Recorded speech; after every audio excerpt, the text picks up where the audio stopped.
Hello dear students. सो हम discuss कर रहे हैं फुटप्रिंट विदाउट फीट। और आपको भी पता है, मुझे भी पता है, सबको पता है कि कुछ दिनों में एग्जाम आने वाले होंगे या फिर एग्जाम के एक दिन दो दिन पहले आप अपनी प्रिपेयर करने के लिए आप ये स्टोरी को पढ़ रहे होंगे। तो कोई नहीं, मैं उसी तरीके से आपको पढ़ाने भी वाला हूँ जिससे आपका टाइम भी ज्यादा वेस्ट नहीं हो और आप ज्यादा पोर्शन क्या कर सको, कवर कर सको। सबसे पहले हम डिस्कस करेंगे इस वीडियो में कि इस ये स्टोरी का बेस क्या है। उसके बाद इस स्टोरी में जो कैरेक्टर्स हैं वो कौन कौन से कैरेक्टर्स हैं और किस कैरेक्टर का क्या रोल है, कौन सा मेन कैरेक्टर है इस स्टोरी में। उसके बाद मैं आपको एक पूरी ब्रीफ समरी दूंगा कि आपको किस तरीके से इस स्टोरी में क्या हुआ है, किस तरीके से हुआ है और क्या क्या इंपॉर्टेंट इस स्टोरी में आपके लिए होने वाला है। हर एक चीज मैं आपको आगे वीडियो में बताने वाला हूँ। बहुत छोटी वीडियो, कम से कम टाइम में मैं बनाने की कोशिश करूंगा। लास्ट में आपको इस चैप्टर के नोट्स के पीडीएफ वगैरह ईच एंड एवरीथिंग सब कुछ गिवन हो जाएगा, है ना। पीडीएफ्स जिसमें वर्ड मीनिंग रहेंगी, about the author, theme of the story, ये आपको मैं बता दूंगा पीडीएफ के बारे में। लेकिन इसका जो पीडीएफ अगर आपको चाहिए तो व्हाट्सएप ग्रुप ज्वाइन करना पड़ेगा, वहां से आप क्या कर सकते हो, पीडीएफ को बिल्कुल फ्री ऑफ कॉस्ट ले सकते हो, है ना। सो चलिए करते हैं हम स्टार्ट हमारा। सबसे पहले हम बात करते हैं इस स्टोरी के बारे में। स्टोरी का नाम क्या है, फुटप्रिंट विदाउट फीट। अब फुटप्रिंट विदाउट फीट में नाम ही है कि ऐसे फुटप्रिंट जिसके बिना किसी, जो पैरों का फीट मतलब पैरों का जो पंजा था, जो पैरों का पंजा दिख भी नहीं रहा है लेकिन उसके फुटप्रिंट्स आ रहे हैं, है ना। फुटप्रिंट्स विदाउट फीट, पंजा है भी नहीं लेकिन हमें क्या दिख रहा है, फुटप्रिंट्स दिख रहे हैं। तो कुछ ऐसी इंटरेस्टिंग स्टोरी होने वाली है जिसमें एक इंसान रहता है जो इनविजिबल रहता है। और अगर हम इन स्टोरी में कैरेक्टर्स की बात करें तो सबसे पहला कैरेक्टर, जो मेन कैरेक्टर है हमारा, वो है ग्रिफिन। ग्रिफिन कौन है? ग्रिफिन एक साइंटिस्ट है, एक बहुत बढ़िया साइंटिस्ट है जो कि खोज कर रहा होता है कि इंसानों को, वो एक तरीका ढूंढ रहा होता है कि इंसानों को किस तरीके से गायब किया जाए, है ना। एक मेन कैरेक्टर जो है वो ग्रिफिन है जो एक साइंटिस्ट है। दूसरा जो कैरेक्टर है वो है एक कांस्टेबल है। एक कांस्टेबल है जिसका नाम क्या है, मिस्टर जेफर। एक कांस्टेबल है जिसका नाम क्या है, मिस्टर जेफर। और एक छोटा सा नाम आता है जो एक जो जमींदार की वाइफ है जिसका नाम क्या है, जिसको स्टोरी में दिया गया है मिसेज हॉल के नाम से नाम दिया गया है। तो वैसे तो स्टोरी में दो कैरेक्टर यूज हुए हैं, थर्ड कैरेक्टर जो बहुत ही माइनर यूज हुआ है वो है हमारा जमींदार की जो वाइफ रहती है वो रहती है मिसेज हॉल। बस ये तीन कैरेक्टर हैं जो इस स्टोरी में बताए गए हैं, है ना। सो अब हम बात करते हैं हमारी स्टोरी। अब ये स्टोरी स्टार्ट कहाँ से हुई होती है? ये स्टोरी स्टार्ट होती है हमारा जब जो ग्रिफिन है, ग्रिफिन एक साइंटिस्ट हुआ होता है और वो तरीकों को खोज रहा होता है कि आदमियों को, इंसानों को किस तरीके से हम गायब किया जा सके।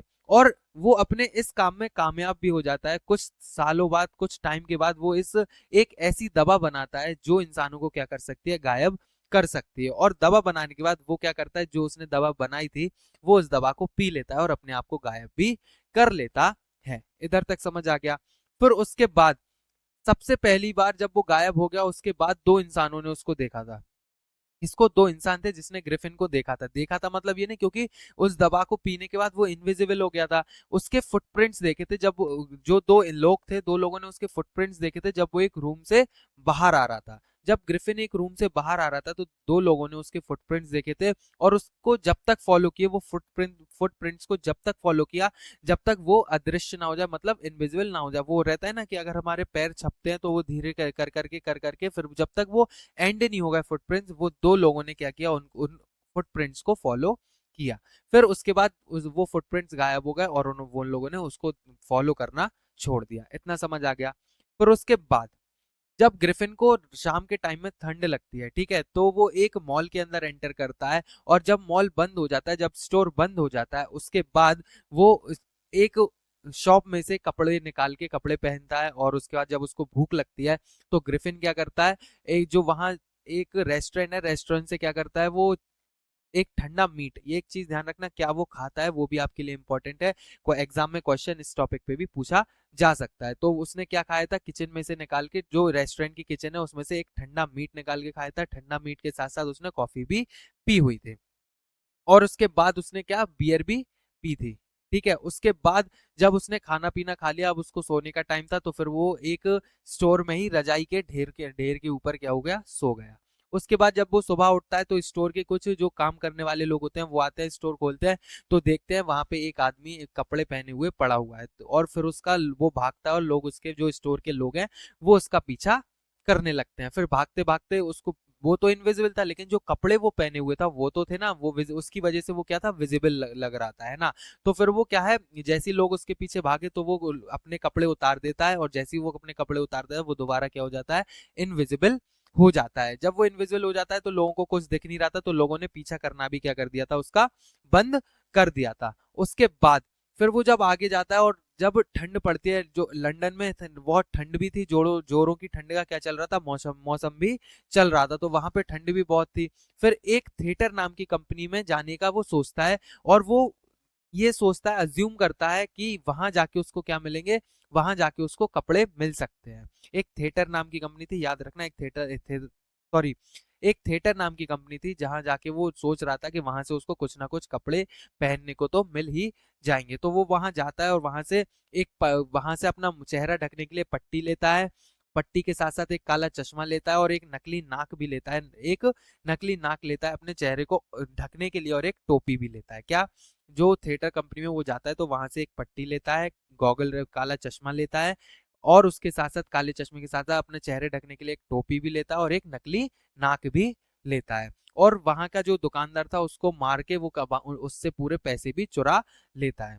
फिर जब वो वहां से बाहर आता है तो वो ये चीज सोचता है कि जो इंग्लैंड है, यहाँ की भीड़ उसके लिए बहुत ज्यादा है इस तरीके से रहने के लिए, मतलब जो इंग्लैंड की जो भीड़ है ना, उसमें वो इस तरीके से इस रूप में नहीं रह सकता है। तो फिर वो सोचता है कि चलो, यहाँ से इंग्लैंड से मैं कोई दूर गांव में जाता हूँ, वहां जहाँ की आबादी क्या होगी, बहुत कम होगी, मैं वहां जाके अच्छे से रहूंगा। जब वहां की आबादी कम होती है, वहां जाके वो सोचता है रहने के लिए, तो फिर वो कौन से गाँव में जाता है, एक गाँव का नाम है, उस गाँव का नाम है इपिंग।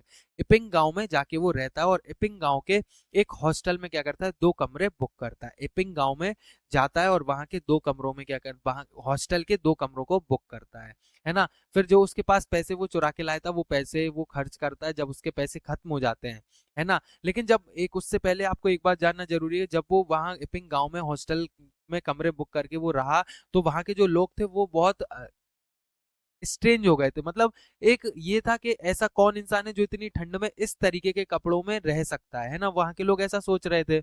एक वियर्ड टाइप का था। फिर उसके बाद जब उसके पैसे खत्म हो गए थे, तो उसने जो मकान मालिक था और उसकी पत्नी के घर से क्या की, चोरी की, और उनको मारा पीटा भी। जो मकान मालिक और उसकी पत्नी को मारा पीटा भी, और उनके घर से क्या की, उसने चोरी भी की। उसके बाद जब वो घर पे नहीं था, तो वो लोग मकान मालिक और उसकी पत्नी थी, तो जब वो ग्रिफिन घर पे नहीं था, मतलब जो कमरे बुक किए थे वहां जब वो नहीं था, तो मकान मालिक और उसकी पत्नी उसके रूम में जाके जांच पड़ताल करने लगे कि ये बंदा है कौन। लेकिन फिर उसके बाद वो जो एक सिपाही कांस्टेबल की भी हेल्प लेते हैं, जो मकान मालिक और उसकी पत्नी थी, वो एक कांस्टेबल की भी हेल्प लेते हैं, और वहां देखने की कोशिश करते हैं कि ये आदमी है कौन। लेकिन कांस्टेबल की हेल्प लेने से पहले एक अब इधर आती है हमारी मिसेज हॉल। मिसेज हॉल कौन थी, जमींदार की वाइफ थी। वो आती हैं और ग्रिफिन से पूछती हैं कि बताओ तुम हो कौन। ठीक है, तो जब ये मिसेज हॉल उससे ग्रिफिन से पूछती हैं, तो उसका ग्रिफिन को गुस्सा आ जाता है, और वो वॉयलेंट हो जाता है। वॉयलेंट मतलब हिंदी में हम वॉयलेंट को उग्र भी बोल देते हैं। उग्र मतलब भयानक रूप में आ जाता है, और वो सोचता है कि चलो अब मैं आपको सब सच बता देता हूँ कि मैं कौन हूँ। एक बार और सुन लो, मिसेज हॉल ग्रिफिन से पूछती है कि तुम कौन हो, तो वो बहुत गुस्से में आ जाता है, और वो फैसला करता है कि मैं अपने बारे में सब कुछ बता देता हूँ कि मैं कौन हूँ। जब वो अपने बारे में सब कुछ बताता है, तो वहां के जो लोग थे, वहां के लोग क्या करते हैं, जब वो सब सच अपने बारे में बता देता है, तो वहां के लोग सिर्फ ग्रिफिन को देखते रह जाते हैं। और वहां जो कांस्टेबल था, कांस्टेबल का नाम क्या था, कांस्टेबल का नाम था मिस्टर जेफर। कौन था, एक कांस्टेबल था। और जब उसको ये पता चलता है, तो जो वहां के लोग थे, मिस्टर ग्रिफिन की साइड और वो कांस्टेबल की साइड देखते रह गए। फिर वो जो मिस्टर जेफर है, मिस्टर जेफर सोचता है, यार मुझे एक ऐसे आदमी को पकड़ना है जिसका चेहरा है ही नहीं, जिसकी मुंडी है ही नहीं। मुझे बिना मुंडी के आदमी को पकड़ना है, और ये मेरे लिए एक इम्पॉसिबल बात हो गई है ना। फिर जब वो सोचता है कि ग्रिफिन को पकड़ा जाए, तो जैसे ही वो ग्रिफिन को पकड़ने के लिए जाता है, तो ग्रिफिन उस कांस्टेबल को भी मारता है, पीटता है, और फिर वहां से चला जाता है। और ये स्टोरी इधर ही क्या हो जाती है, एंड हो जाती है। तो स्टोरी बहुत सिंपल थी, बहुत ही इजी स्टोरी थी, जिसको आप इजीली समझ सकते हो और याद भी रख सकते हो। देखो, जब स्टोरी को आप याद रखो, जैसे आप मूवीज देखते हो, तो मूवीज में आपको छोटी से लेके बड़ी चीज, हर चीज याद रहती है। तो ऐसी सिर्फ आप स्टोरीज को लर्न करो, और उसके बाद जैसे ही आप हिंदी में स्टोरीज को समझ जाओगे, तो इंग्लिश में उसको कन्वर्ट करके आपको अच्छे से एग्जाम में आंसर्स भी आप लिख सकते हो। क्योंकि एग्जाम में आंसर लिखने के लिए आपको लर्न करने की जरूरत नहीं है, लर्न आपको करना है वो स्टोरी में एक्चुअली होता क्या है, वो आपको लर्न करना बहुत जरूरी है। क्योंकि अगर आप वो लर्न नहीं करोगे तो फिर आपको स्टोरी अगर समझ में नहीं तो आंसर आप कितने ही लर्न कर लोगे, है ना। तो आंसर हम लर्न तो कर नहीं सकते, लेकिन स्टोरी की समरी हम समझ सकते हैं, हिंदी में लर्न कर सकते हैं, जिससे हम क्या करेंगे उसको एग्जाम में इंग्लिश में कन्वर्ट करके लिखेंगे तो ज्यादा मार्क्स आपको ऐसे मिल जाएंगे। और वर्ड मीनिंग्स की अगर हम बात करें तो इस चैप्टर में से इतनी सी भी एक वर्ड मीनिंग ऐसी नहीं है जो छूट गई हो। मैंने जितना कोशिश किया है सारी वर्ड मीनिंग आपको प्रोवाइड करने की कोशिश इधर की हुई है ना। तो वर्ड मीनिंग हो गई, एंड इसके साथ साथ अगर वर्ड मीनिंग और ये जो आपका दिया गया है ना वर्ड मीनिंग का पीडीएफ, ये देखो ये है। और फिर उसके बाद वर्ड मीनिंग के साथ साथ आपका जो भी इंग्लिश में summary, short summary, detailed passage by explanation भी इस पीडीएफ में गिवन है। एंड उसके साथ साथ हिंदी में जो समरी है वो भी प्रोवाइड की गई है, आपको शॉर्ट समरी भी प्रोवाइड की गई है। एंड इसके साथ साथ थीम ऑफ द स्टोरी क्या है, मोरल ऑफ द स्टोरी क्या है, एंड इसके साथ साथ जो अबाउट द ऑथर, जो भी ऑथर ने ये स्टोरी लिखी हुई है, सब हर चीज के बारे में इधर प्रोवाइड किया गया है ना। सो ये भी है। इसका पीडीएफ अगर आपको चाहिए तो व्हाट्सएप ग्रुप ज्वाइन कर लो, लिंक आपको डिस्क्रिप्शन में प्रोवाइड कर दी जाएगी। सो डिस्क्रिप्शन में आप व्हाट्सएप ग्रुप को, या फिर नीचे नंबर स्क्रॉल हो रहा है 7390094739, इस पे आप व्हाट्सएप पर हाई मैसेज कर दो तो मैं आपको ग्रुप में ज्वाइन कर दूंगा क्लास 10th के, जिससे आप पीडीएफ को एंजॉय कर सकते हो। तो आई होप वीडियो आपको पसंद आई होगी, और अपने फ्रेंड्स वगैरह के साथ शेयर करना मत भूलना। यूपी बोर्ड, सीबीएसई बोर्ड से रिलेटेड इंग्लिश के सिलेबस में कोई भी डाउट हो तो आपको बेझिझक व्हाट्सएप पर कॉल करके कैसे भी पूछ सकते हो, है ना।